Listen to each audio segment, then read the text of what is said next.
a couple of comments, and we'll throw it open to whatever questions. The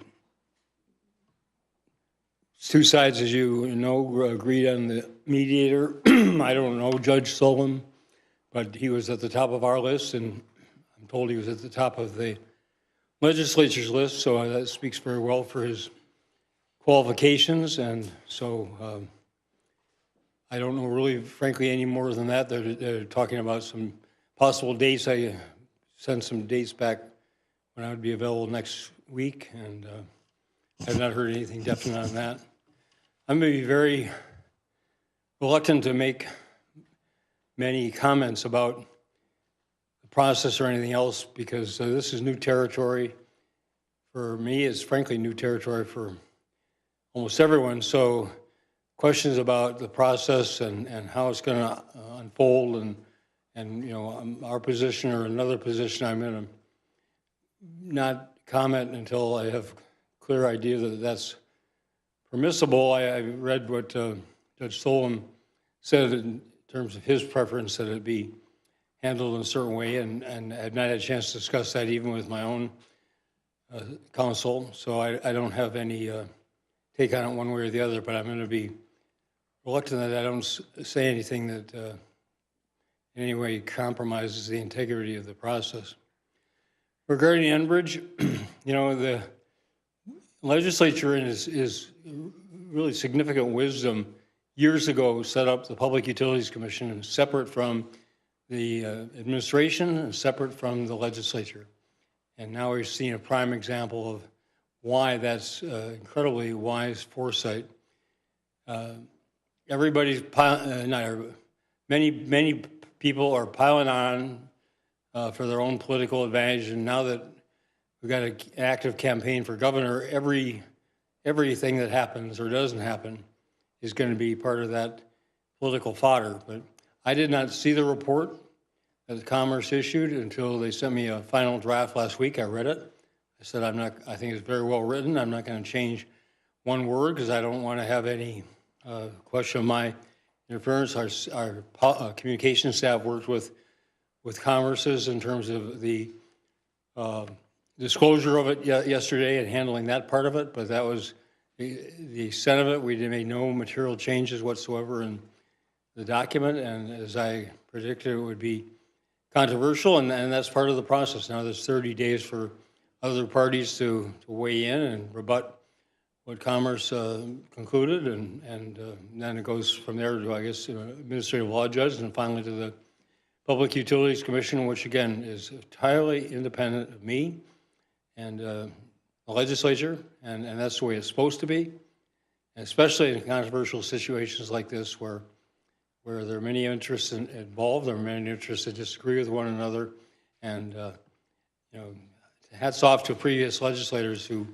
legislatures and governors who set up a process to be as much as possible insulated from all the other flotsam that goes around. With that, I'll respond to questions. Let's talk about the case for, let's do those two one at a time, and then I'll talk about anything else. Questions on the case? Yeah, I had a question about the Supreme Court case. Yeah. You were declaring victory of sorts on Friday, and the legislature was declaring victory of sorts on Friday. Did anybody win that case? Well, we're beyond that now. I mean, the court said that my action was constitutional, which the legislature disputed. That's why the legislature took the matter to court, all the way to the Supreme Court. So I don't know how they can declare a victory out of that. But you know, what's important now is that we follow the instructions of the court. We have a mediator. We engage in that process. We work this out.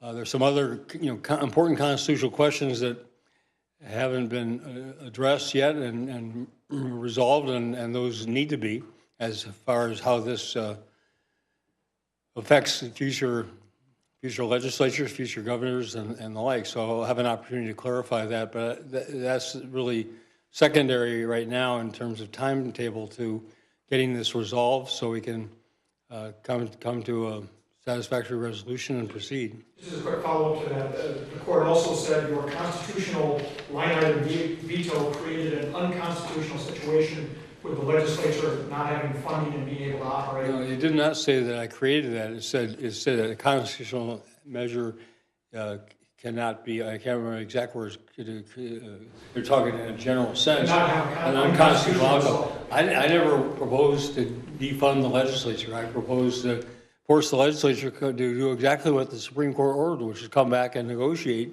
with me on the items that I addressed. And, we funded their staff, the committees of the legislature. But, if I were to say my purpose here is to abolish all funding for the legislature permanently or for the next biennium, that's what I believe the court was addressing in terms of that would be inappropriate, even though it would be technically constitutional. But, they're the ones who disputed my authority constitutionally to line on and veto those appropriations, and the court upheld that without qualification and emphatically. And for them to say that they didn't dispute my authority to make a line on and veto, that's why we went to the Supreme Court. So, a lot of spinning going on here. But again, I think it's important as we move beyond that now and deal with what lies ahead. Governor, you suggested you'll be hesitant to give real-time updates in the mediation, but what type of paper trail should the public expect, especially given that these past negotiations you've had with the legislature have led to so much uncertainty over what was agreed to, what wasn't, and what was even in the mix? Well, again, I'm really going to have to defer until I talk with the mediator and get his view of it and find out what the legal and other constraints are. So I can't answer that question now. We'll certainly, before the mediation begins, have answers to those kind of questions. As you stand here today, do you go in with the same 5 priorities that you had when you made the veto? I have not made any final decision. I haven't discussed, policies or strategies with my counsel. That's certainly my starting point.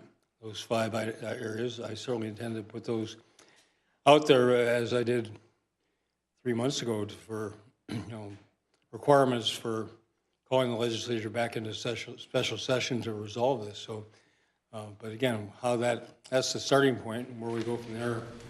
Governor, the court didn't exactly resolve this. Do you really believe mediation will help? Well, I read the examples of where Judge Solomon successfully negotiated some very controversial and issues with very divided parties. So I think his skill and expertise, which both of us, both the legislature and I recognize with our putting him at the top of our list of recommendations, says he's very skilled at this, very experienced with this, and so I'm hopeful that that skill will enable us to succeed at reaching a resolution. Governor, on Friday you responded to a question about whether this might need to go to the ballot as a ballot initiative. These are very complex questions. How could you foresee possibly boiling this down to something that could be put on the ballot? Well, again, to me, that's a kind of on the next page of the priority issues. One is to resolve within the court's guidelines what needs to be done now to get this matter resolved, have a special session, and fund. Beyond that, the court's, I think, raised a very important question, which is that we've, 3 times now, most recently in 2011, district court has intervened, and very constructively, at least my experience in 2011, set up a special magistrate to decide what's essential funding and what's not, keep things like the prisons operating, which I think we all agree is in the public interest.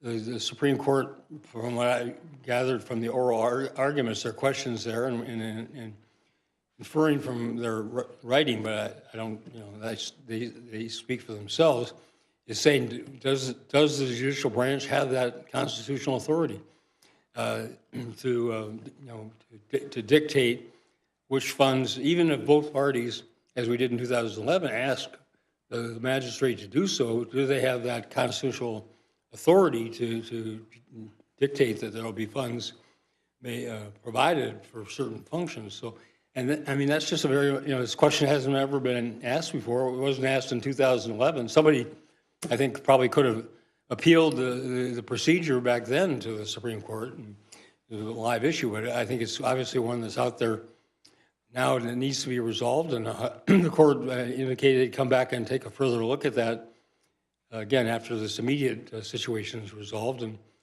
like, I'm not a constitutional lawyer, but I think I'm glad that it's going to be resolved, because if it requires a constitutional amendment, then my hope would be that reasoned judgment would prevail and this not be a reaction to whatever occurred this time, but that we engage some constitutional scholars and look at it carefully from the standpoint of how will this affect future governors, future legislatures.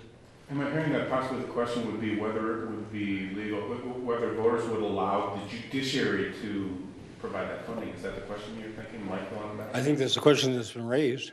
I mean, I think the Supreme Court questions that we're asking, does even if the legislature and or the governor go and ask the district court, would you please appoint a magistrate and authorize some funding that hasn't been authorized by the legislature or signed by the governor?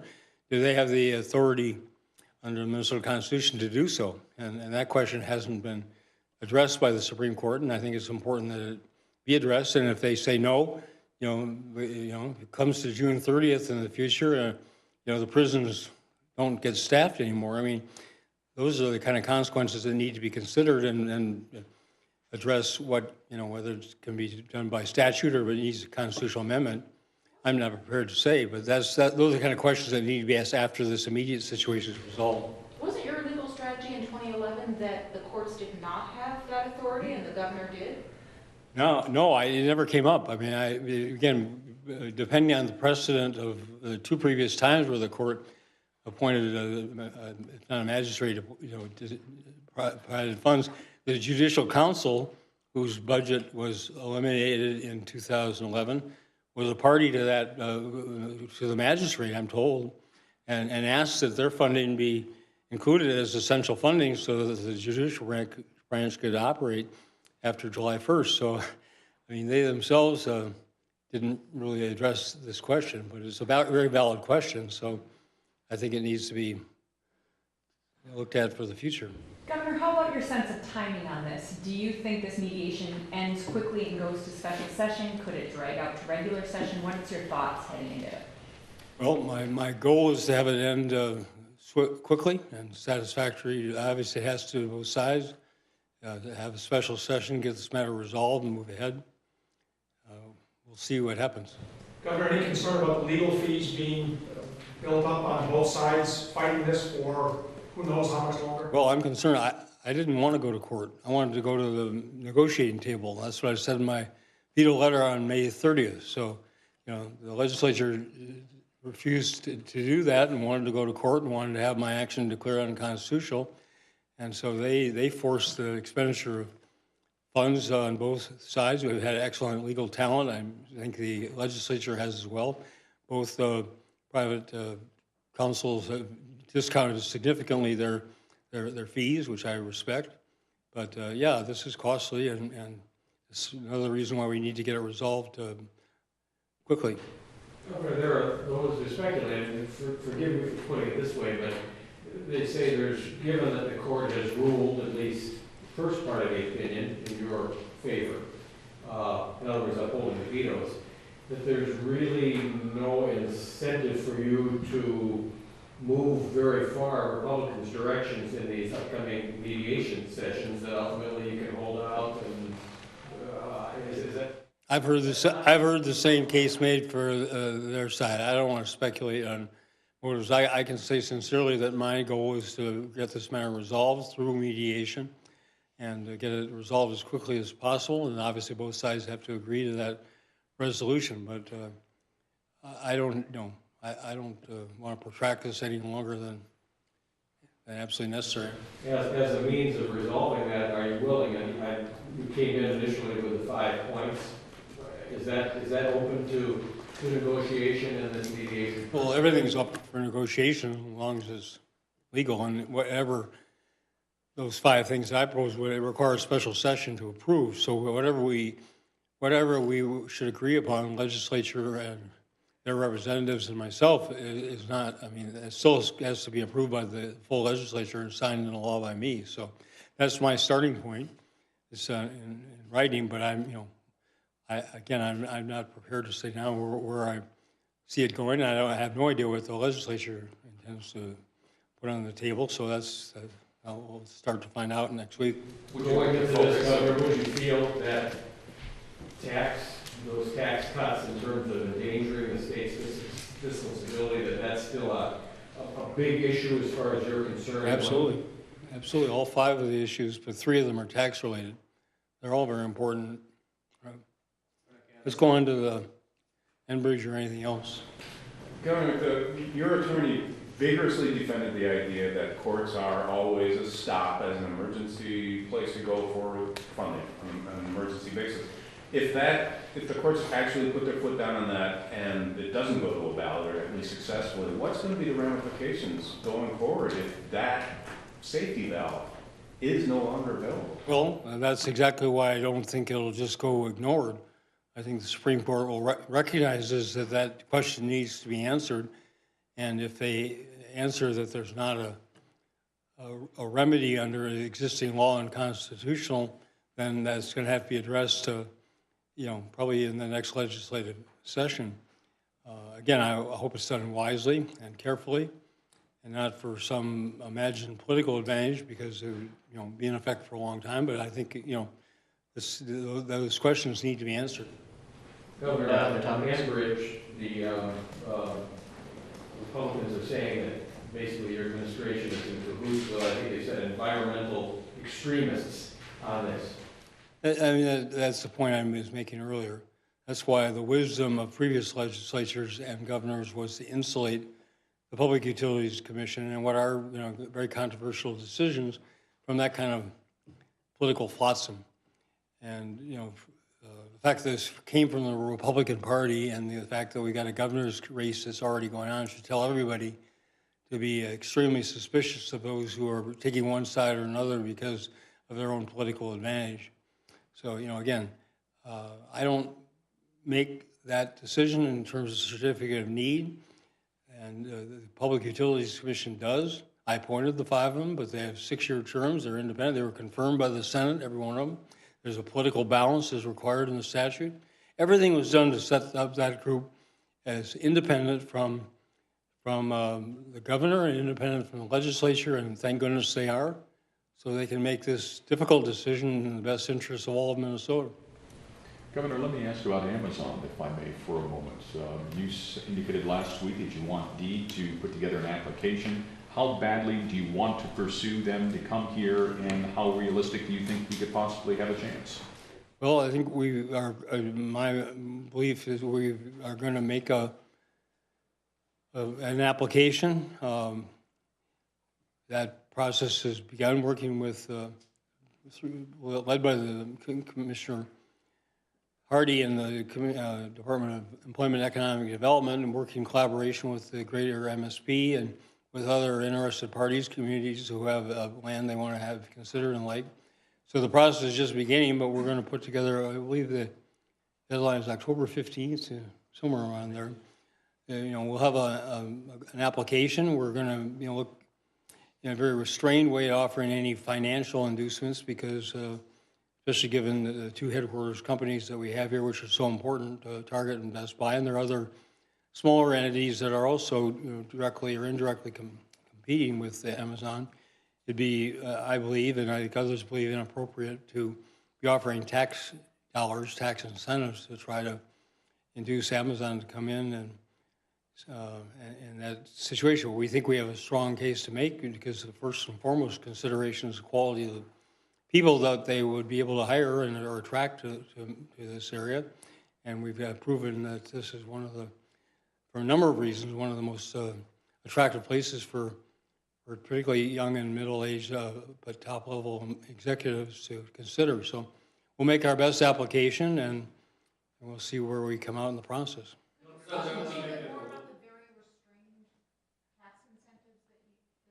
Well, we haven't made any decisions, but in this instance, where you have somebody who would come in as a direct competitor to 2 of our major headquartered companies, I think we have to, I think they and their, these 32,000 employees would look properly with askance that are taking some of their tax dollars to offer and special incentives that they don't receive to lure some major competitor into their doorstep.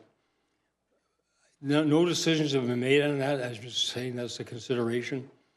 But we haven't made any decisions about anything that's going to be in or not in the proposal, and it's premature for me to, I'm not saying anything final or definitive, and we'll go engage in that process within our own administration. We'll talk with business leaders, greater MSP, and others, and the communities involved. So I'm not ruling anything out, but I'm just raising a cautionary note. Have you heard from outside person on that? Governor, doesn't it actually make this a different, separate case on a whole different level when you have a possibility of 55,000 new employees? Or does your standard remain the same for all employees, no matter how many, 100 or 55,000? Well, standard is do what's right for Minnesota economically and do a cost-benefit analysis and make sure that the benefits that would come to the state, to the treasury, to the communities where they would be located, to the people who would be working there and are told very, very good salaries, that all that economic benefit outweighs whatever the cost is to state and local governments. And that's always been, since I was commissioner 30 years ago, it's been the consideration, the assessment to make. So we will follow that same standard. And again, I'm not saying at this point what is or is not going to be part of that proposal, but I do want to acknowledge that, and I did call both the Best Buy CEO and the Target CEO on my own initiative last Thursday, and just wanted them to know they are very important companies. They're very major employers. They're hugely important to, I believe, we get the total number of people in the headquarters, but it's like 24,000 for Target, 8,000, or I guess 4 of the 8,000 in Best Buy. You got both the headquarter and the administrative side, and then you've got their stores and employees there. So it depends on which number you count, but it's tens of thousands of employees, as well as those two companies and their competitive standing in what's now a very competitive and very very volatile market, I'm told. And what did they say, Governor? Did they express concern about this? The concern was expressed about using tax dollars, which they say would be in part their tax dollars to try to incentivize the company. But they recognize that this is an opportunity for the state, and they're good corporate citizens, and they're understand that we're going to proceed. What else can you offer them other than the? We haven't offered anything. We haven't made any decisions about offering anybody anything. I have nothing to say about what we're going to do or not do because I haven't talked with anybody about it. Will Minnesota speak with one voice on this, or could a city make its own application, or is there kind of an agreement? It's a good question. I believe it's directed to the state, but I can't get into it. Let's find out. But I mean, I guess I don't know that you could preclude some community or somebody from making their own proposal, but given the other factors that are going to involve the county and the state, I think it would be an incomplete proposal. But it's a fair question. I don't know to whom it was directed. I believe it was directed to the state, but I'll find out. Do you worry that there will be kind of a price to play given the amount of national interest in this? And is there a point at which you would just say, you know what, this is not worth the tax dollars that Amazon would require to seriously look at Minnesota? Well, we're going to put a proposal that we believe does meet the criteria I described before, that the benefits to the state outweigh whatever costs there are to the state or local government. So, we'll do what we believe is right for Minnesota, and other states will do what they believe their best interest to do, and then comparing those, assessing those will be Amazon's prerogative, not ours. I don't believe we'll know what other states are offering until after the submission date. In terms of submitting this, how much of this do you think should be secret from Minnesotans who may be affected by the jobs and the real estate and everything else? Nothing's secret so far. I can't say. I don't know what Amazon's requirements are in terms of confidentiality of what we're providing. I have to find that out. But nothing will be, if we were to go to the next step, I mean, it would be clear what the parameters of that are, but I'm not going to get into that ahead of time. Other questions? Thanks, everyone. I did say the last, I read the quote from before when I went to Shutterfly. Yeah, if I had said I wanted out to California to move Shutterfly, it would have been gone. And I said, well, I'm not going to tell you where I'm going. I'm not going to tell you who I'm courting. Then suddenly there was an overwhelming interest, so, you know. So doesn't that say that perhaps as a policy you should tell us stuff rather than keeping things secret? Well, from that standpoint, yes. From that standpoint, yeah. If Amazon were to say, and it's hypothetical, that they're going to disqualify somebody for describing their proposal, then obviously we're not going to tread on, they're in charge of this. This is their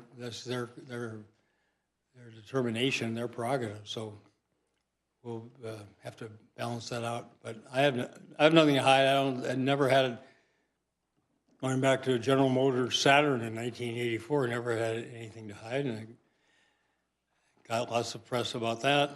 But that comes with the territory. So 50,000 jobs, obviously, and that's over a period of time. It's not immediately, but that's obviously a huge upside for anybody.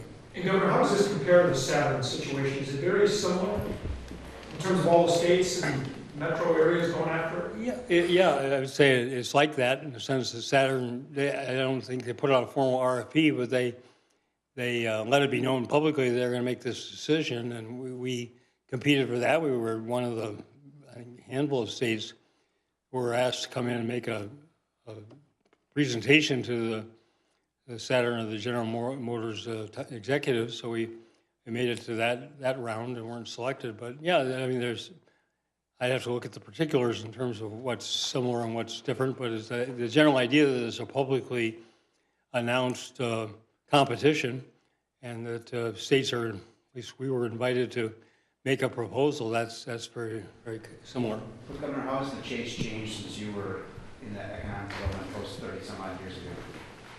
It's about the same. I mean, it's very competitive. It's very, all states are competing with one another, as well as now foreign countries for jobs and for these, major plants and decisions. So I think the basic fundamentals are the same. It's just that back then, I had never questioned the wisdom of the governor. And now you do? Often. Thanks.